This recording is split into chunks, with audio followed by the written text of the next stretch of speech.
Chapter 14, Boxed In and Boxed Out. Okay, my Fantasticos. As you know, today is Fantastico Friday, and we are going to end our day with a challenge.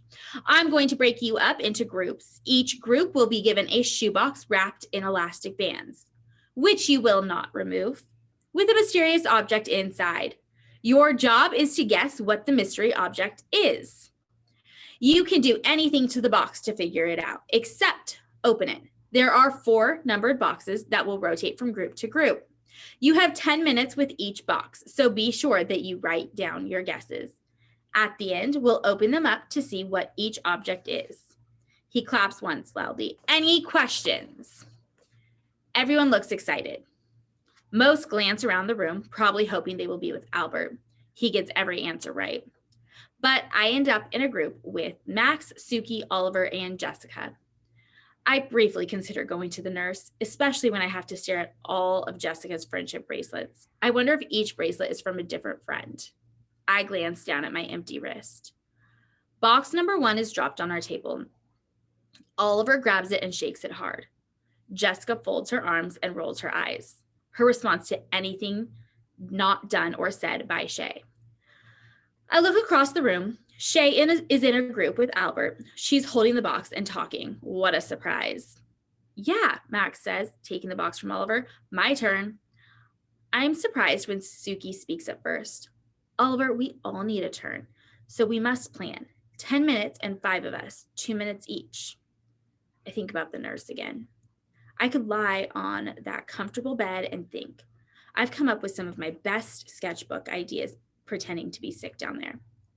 Max has been shaking the box. He throws it into the air once and catches it. Whatever's inside is heavy, he says. Oliver says, maybe it's a kangaroo. Jessica looks at him in disgust. Oliver shrinks. I was just kidding, he mumbles. This makes me mad. Max hands it to Jessica, who gives it a little shake and says, I think it's a wooden block, like maybe one of those alphabet blocks. When will it be my turn again? Oliver asks. Suki is taking some kind of notes or something. Looking up at the clock, she says, Oliver, you have 25 seconds of your time left only.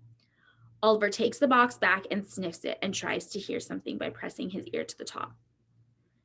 Mr. Daniels calls from the other side of the room. I love that, Oliver. Creative investigation. While I wait for my turn, I wonder why Oliver always smells like graham crackers. Finally, I get the box and put it up to my ear and tilt it.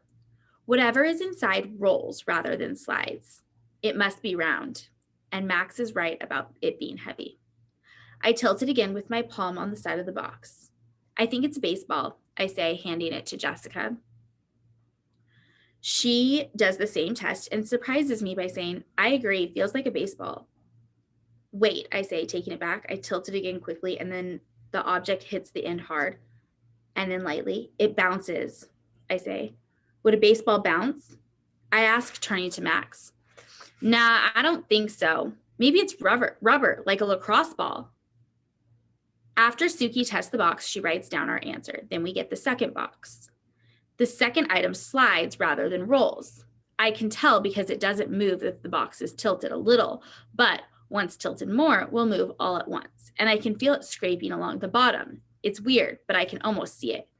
It's heavier than an alphabet block, but I think it is a shape with all flat sides.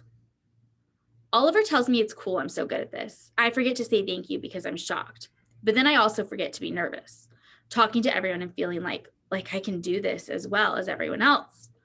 And it is the best feeling ever. Suki hands the box to me. Your turn to go first. The third box is harder, but I guess it's the shape of a magic marker, but much bigger and heavier as it slides one way and rolls the other. I glance over at Albert, who's listening to Shay talk again. Keisha is doing the talking in her group, but she is making everyone laugh. I wish I knew what they were saying. When Mr. Daniels delivers the fourth box, he stays. While Max tries to figure out what's inside, Jessica constantly compliments him on everything short of breathing. Max tells us he thinks it's something light, but it doesn't hit the sides hard. When it's his turn, Oliver looks up at Mr. Daniels. So what do you think's in there, Oliver? I can see Oliver wants to be right. He tilts and shakes. and decides it's a quarter. Mr. Daniels nods and pats him on the back. That's an excellent guess, Oliver. Well done. Am I right? Oliver asks. You'll have to wait and see, Mr. Daniels shrugs. Can't you just tell me now? Sorry, bud. Oliver seems disappointed. Then he looks up at me, holding out the box. He says, Here, Allie, you're the best at this. Jessica's face looks like if she let out all of that pressure, she'd fly into the air like a rocket to the moon. Allie, Mr. Daniels asks. Huh? Sorry, sometimes when I think I forget to talk. He laughs a little. I hold the box in front of me with the long side almost touching my stomach. I tilt the box front to back and then side to side. This doesn't make sense. What are you thinking, Allie? He asks. Well, I begin. If I tilt it front to back, the object hits the long side of the shoebox. But if I tilt it side to side, the object doesn't hit the short sides.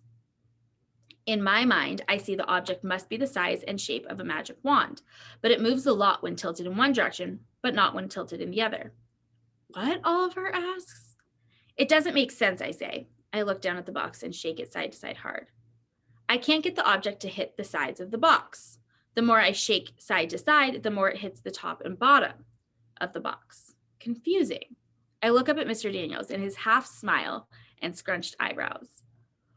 Wait a second, I smile. Would you trick us? What do you mean, trick you? I shake it again, tilt it some more.